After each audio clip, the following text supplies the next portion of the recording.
Testing, testing the audio. And I will mute us.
afternoon, everyone. We have quorum with 3 members here, although we're expecting a 4th, but we can get started with quorum. We are live? Yeah. Awesome. Okay, today is Wednesday, August 6th, 2025. This is the public meeting of the Board of Zoning Appeals for the City of Albany. It's a little past 6 p.m. On the agenda, we have one project. It's project number 00624, applying for 6 variances, 2025-10 through 15. The property address is currently 161 Washington Avenue Extension. It's a new parcel, so the address is kind of TBD. The applicant is Pyramid Management Group, LLC. Representing agents is James Sauce, if that's how it's pronounced. The zoning district is mixed use, community highway, MUCH. The proposal is to allow for 4 0-foot side yard setbacks and 1 rear yard setback of 0 feet, where the minimum required setbacks are 10 feet per side and 20 feet combined, and 20 feet at the rear. An additional variance is requested to permit 100% impervious lot coverage exceeding the 80% maximum allowed in the MUCH zoning district.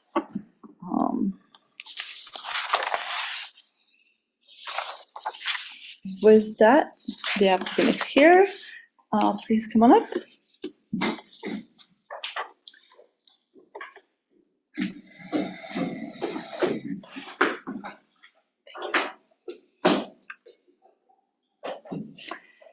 Welcome. If you want to just walk us through the presentation and, most importantly, kind of the different criteria that we're looking at for the area variances. I think we can do a little bit like planning staff has it set up. I don't know if the presentation is the same, but side setbacks together. We don't have to do each individually, but kind of side setbacks, rear setback, and the impervious lot coverage.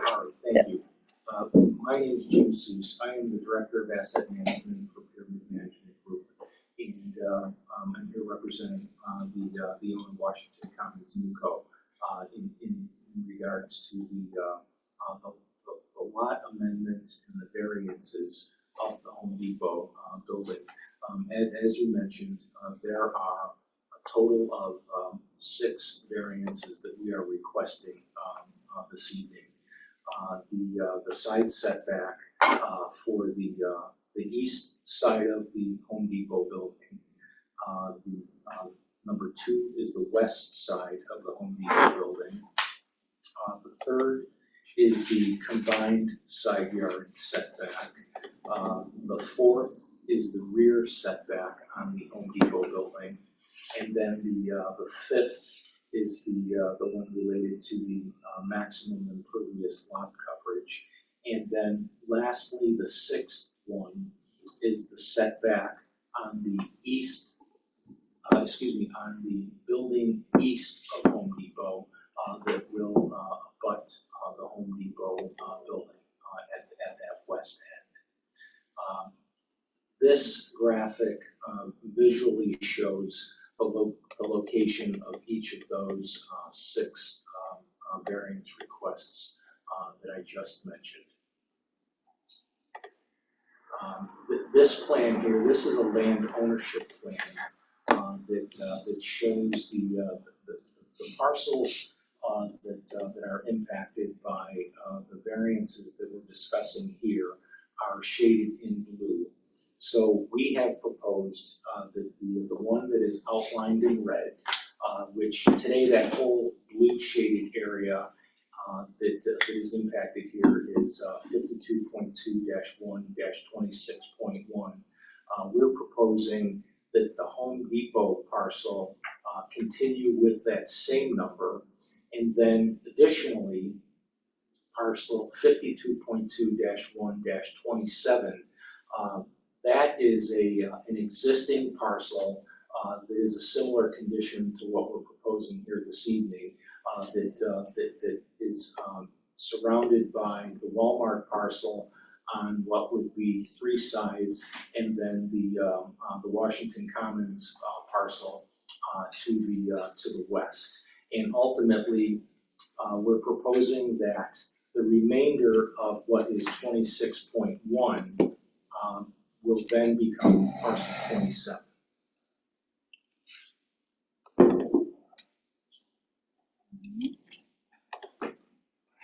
And so today, just to mention one other thing, as you can see from that previous plan, the Walmart parcel that was shaded in the tan color, that is also a separate parcel that is owned directly by Walmart. And then this plan here that's up, that's the proposed lot modification plan showing the carve out of the Home Depot parcel. And we are here tonight requesting the variances for financing purposes. So the shopping center, the areas that are shaded in blue, are being refinanced, and then the Home Depot parcel that will be the new parcel that will ultimately be sold to a publicly traded company that is a holder of real estate assets, triple net leases, similar to Home Depot.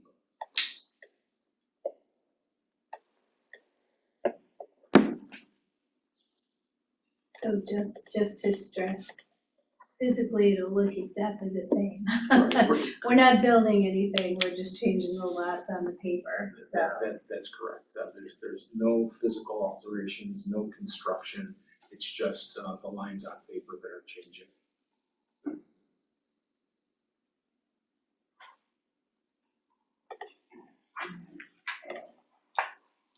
Here I just called out the variances that I summarized here in terms of the table that they're referenced in.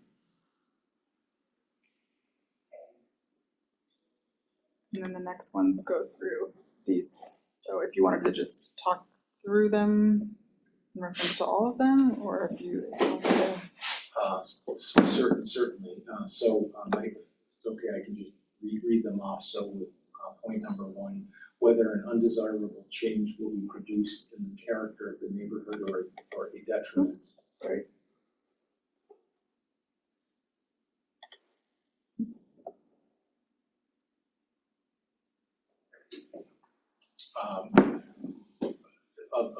I'll start over. So, how is the requested variance consistent with the character of the surrounding properties? How would the requested variance change the character of the neighborhood? In this instance, the variance is requested in the applications 1 through 6. Are only reconfiguring parcel lines for the 2 parcels, so there's no physical change and no undesirable condition that would result from the approval of the variance.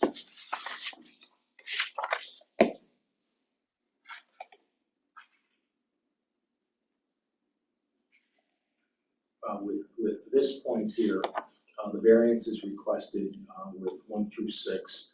Will allow the newly reconfigured parcel 26.1 to be financed independently from the remainder of the parcel that will become 27, as I previously mentioned. Without granting the variance, the benefit would not be possible for us to achieve, both with the refinancing and also with the sale of that parcel. Can we pause on that? Like the notes, the staff notes that I think they're publicly available, and I assume they're based on discussion planning has had with you guys. Indicate on this, on alternatives, consider that it was recommended to include the existing previous area to the rear and beyond the access road. Like, can we look at a map and talk through that? Like, what does that? So this may have been more of a conversation with Tom Shepherdson and Avi, but because of this kind of it's just 10 or 20 in the rear, I think the idea, there was a conversation about extending that rear lot line to include the required rear setback as well as possibly some impervious, but I think it's just not feasible given the financing restraints. And so as a part of what we hope to achieve, we will file a reciprocal easement agreement between us and the buyer of the property, so that we will continue to be responsible for access, maintenance, and utility access to the parcel. And so, for instance, with that small detention basin that you pointed to, we will continue to maintain that as we go forward as a part of the rest of the shopping center as we do today. Can you pull up the map that has the blue line on it too? So this is the proposal. And so Avi's under include the existing previous area to the rear. And so, because in the blue is included. So currently the red is just part of the blue, correct? And so now you're saying split it up so you can sell. Will be that separate parcel as we go forward. And ultimately, with respect to that Home Depot parcel, the future owner only wants to be responsible, let's call it from the curb line of the building, and then we will continue to be responsible for everything surrounding it as we are today. Okay, understood. You'd be seeking the easement from Washington Commons, NUCO LLC? Yes, there will be, similar to what we have in place with Walmart today, there will be one that will be filed at the same time as the lot amendment plan that will be between us and the owner of that building. Right. That will address all of the, let's call it, access, maintenance, utility access, parking, and anything else that falls into that document. Will the deed for the new parcel reference the deed for the easement? Yes. Because easements are recorded, okay. Yeah, it would. Yeah. It would all be in the chain of title. Okay. And binding on the owners of both. Yes. And one of the reasons why you would do it that way as well is the stormwater there, that little basin, it's serving the roadway, it's serving the parking, and it's serving the building. So they need to control that and own that for the common good and the other stores. I forget, Jim, what's next to Home Depot? Is that home improvement? Immediately to the left is At Home. At home. On the Washington Commons side, and then on the interstate side is Michael's and Planet Fitness.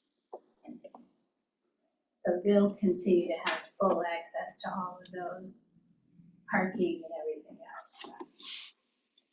Marta, just for clarity, they represent Washington Commons. They're trying to sell the red.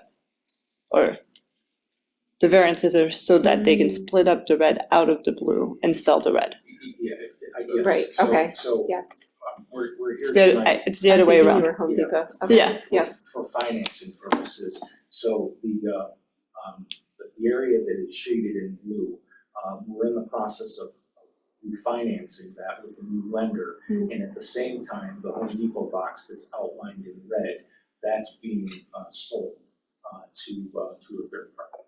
And ultimately, the third party doesn't want, if I'm understanding correctly, doesn't want the responsibility of maintaining That's the correct. little bit of green that would allow you to not need at least this many variances. That's correct. And Or as so- much. Or as much of variance. And including the parking lot.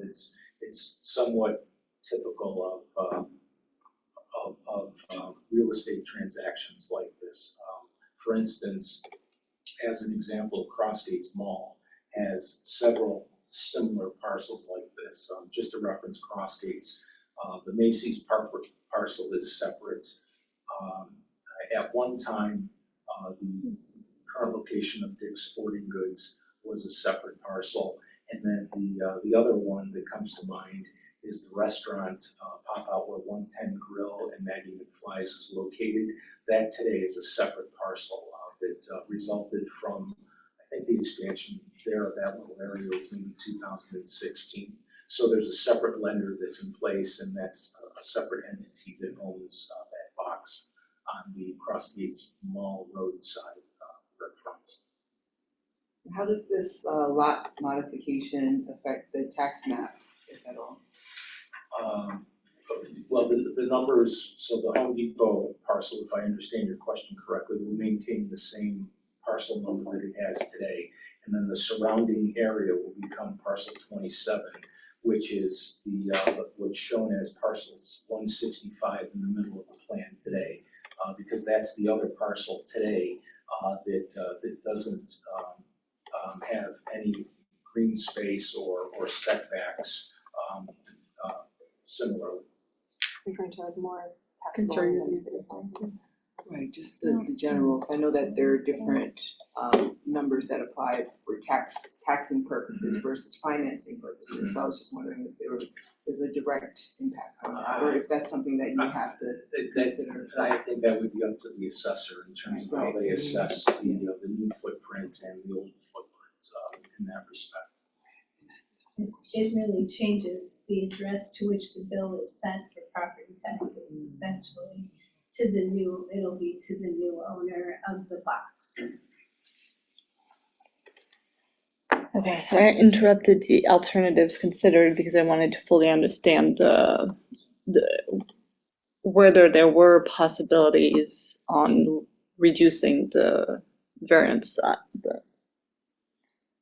So I think we can go to substantiality. Here regarding substantiality, variances 1 through 6 that are referenced are not substantial or contextually significant. There's no significant deviation because it's only moving lines on paper that will not impact the physical structures of anything whatsoever.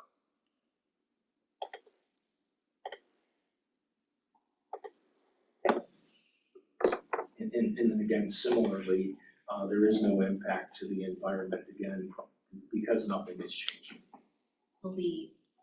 If you can tell us, will the buyers be maintaining it as a Home Depot and or a similar retail establishment? My expectation is that it'll be a Home Depot for many years to come. But, and I think realistically, that's the reason that there's interest in purchasing it, because there's such a great and great use.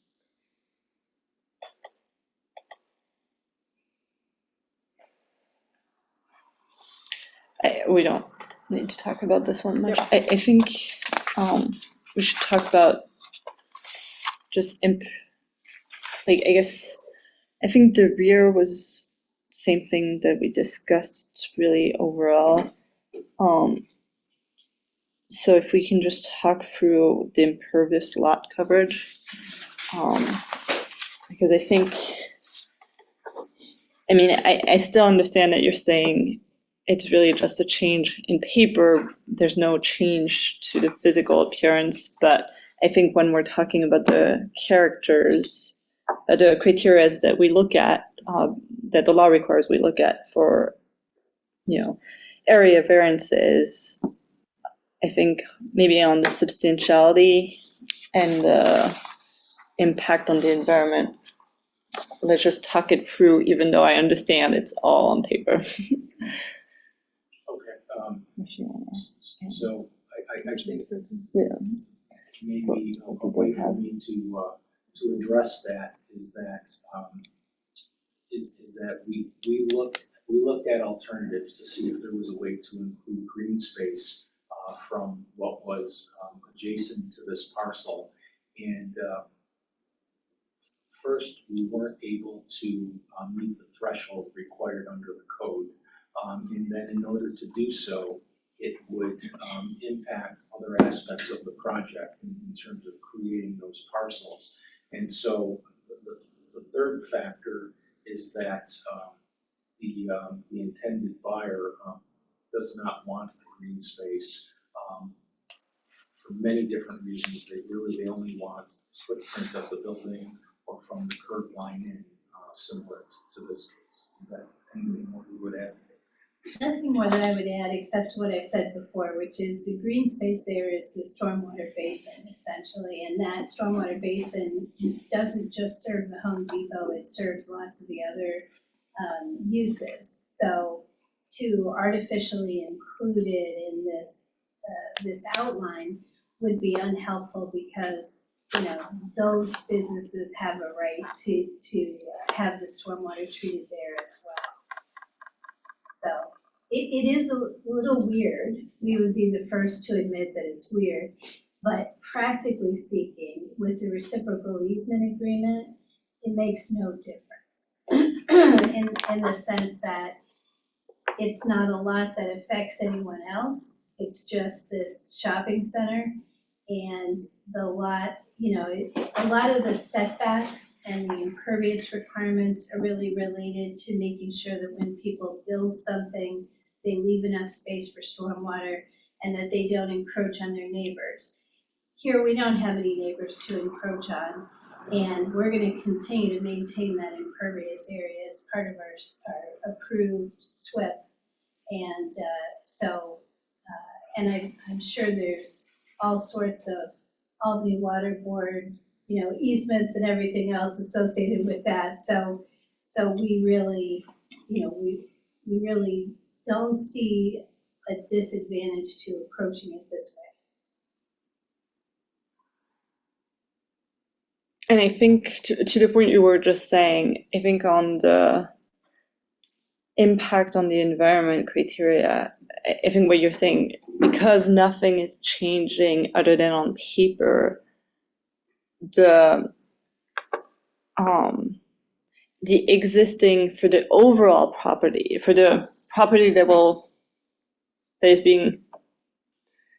remain after you separate this property out, has its own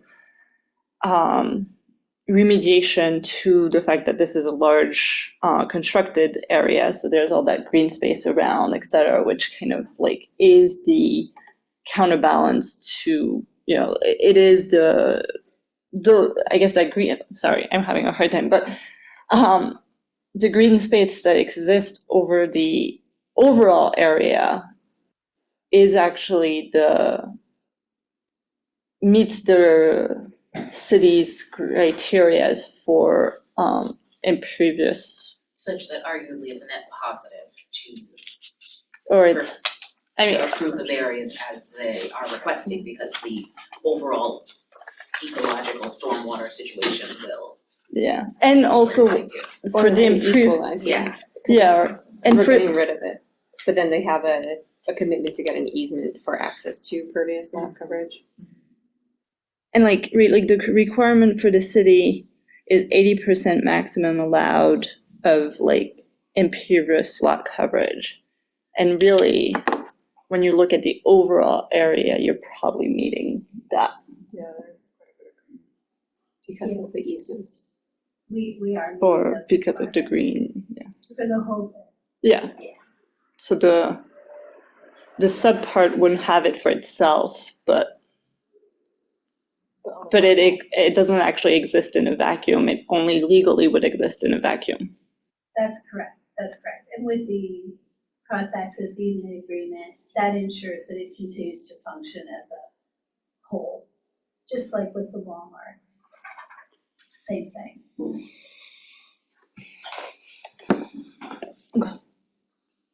And the Walmart is a separate entity, similar to what you're seeking today. Yeah.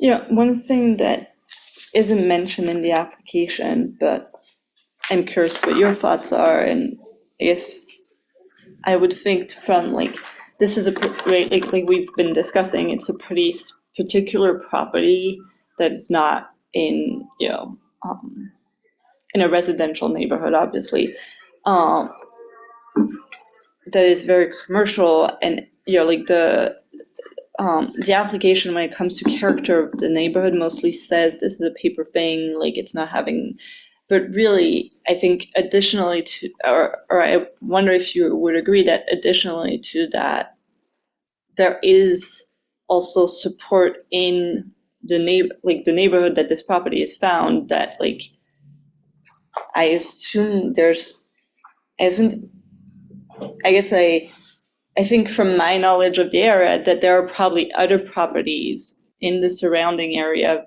this property that don't meet the setbacks for rear or side setbacks, and might even not meet the previous lot coverage, because it is a little bit of a, more unusual area of the city of Albany. It was more commercial, and this is like there's all the highways around, etc. Yeah, it's very isolated unto itself.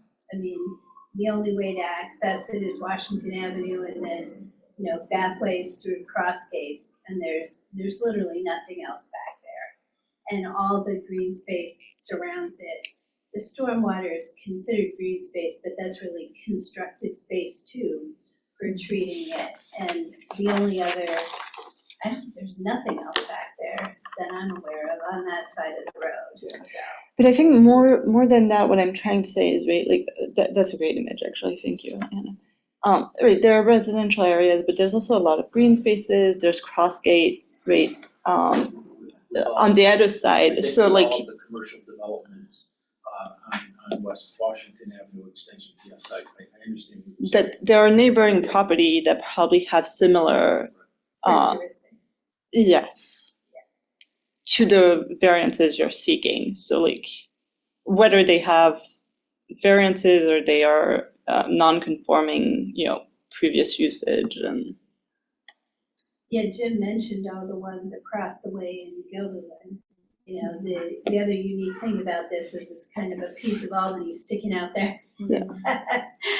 And you're surrounded at that point. But it's all very heavily commercially developed. The property line right there, or the municipal boundary. Yeah, that's the municipal boundary. And I think, I believe it's the HL gauge that's adjacent to Walmart right there. yeah, there's Crossgate Mall and whatever is behind it there. Another example. Or like the two white ones on the side there on the left.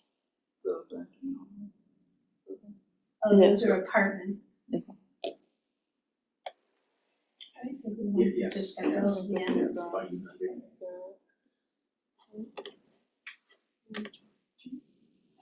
Yeah, that was so nice. These are large parcels. That's a very up-to-date aerial shot.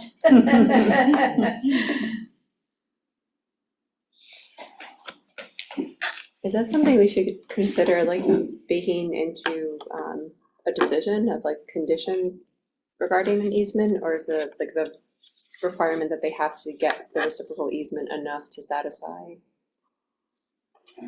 I think we had suggested a condition that the approval be conditioned on the filing of the reciprocal easement agreement at the same time the deed is filed on a separate parcel. So it would all be together. You could certainly do that. I think that's happened for other decisions as well. I know the planning board does that a lot as a condition, like a license agreement or an easement with the city for different things. You can build like a ramp on a sidewalk or something like that.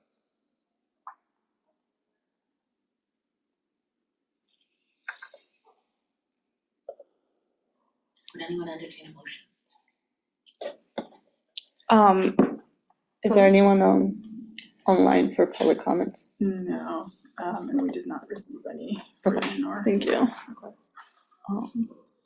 Okay. So first question, can we do the impervious one by itself, or do we do all of the? We can do them. With conditions, I move to approve area variance 2025-10 through 15, with the condition that the reciprocal easement be filed with proof submitted to the city Yeah, we request the Albany County file Yeah. receipt. With the file, as long as it's with the filing of the lot. when With we the file filing of the lot, Modification. what she said. Second, Marta, how'd you vote? Yes. Serena? yes. Jaleesa? Yes. Adriana, yes. It's all in favor. The variances are granted. Thank you. Thank you very much. You'll be following the Albany County clerk or just out of curiosity? Yes. Okay, Yeah. thanks. Thank you. Thank you. Have a good night. You too. We didn't have to do secret, right? I saw we didn't have to. There's sort of a lot of room on the slide. Yeah. I did include the rules of procedures, which I know was discussed in June. So I am very sorry, I'm gonna actually ask we postpone, I didn't have a chance to look at them, so. I think there's and just a couple edits. Yeah, I just wanna look at them Okay. before we. I do have one suggested edit that we probably is obvious, because the rules talk about the quorum based on 5 members, and now that we have 4. But that there's a one 5th line- member coming. What was that? There's a 5th member Okay, coming. So then, Yeah, okay, yeah. like, Maybe even by the next meeting. oh, really? Yeah. Okay, Not see? significantly. She was just referenced out for her interview. Oh, nice. Monday. And But- I think by statute, it's a 5-member board. Yeah, so we Otherwise, can't it's like change we do anything. Procedure, yeah. That's exciting. There was, one thing, Roman numeral 17 in the rules of procedure, after that, it says 18.1. So I think it's like 17. So that was the only edit. I wasn't gonna say anything, but. Um, In major and counting. I'll make a 16 note to of 17. Oh, I see. Yeah, okay. that. So it's, it says like right there. I'll just change it right here. Yeah.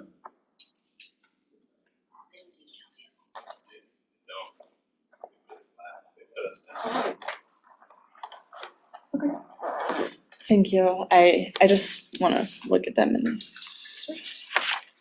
But based on what was discussed, we didn't include anything for minutes.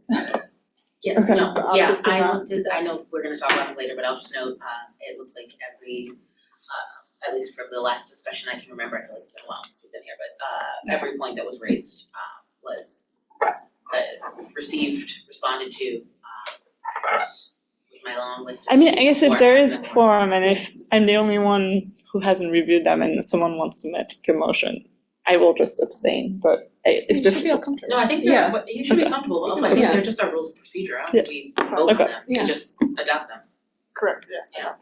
so it's not like nothing's holding out. Okay. Just keep breaking the rules. There are no rules. I make a motion to adjourn. Second. Yes. All in favor? Yes. Okay, thank you, sorry, it's been a lot. So who's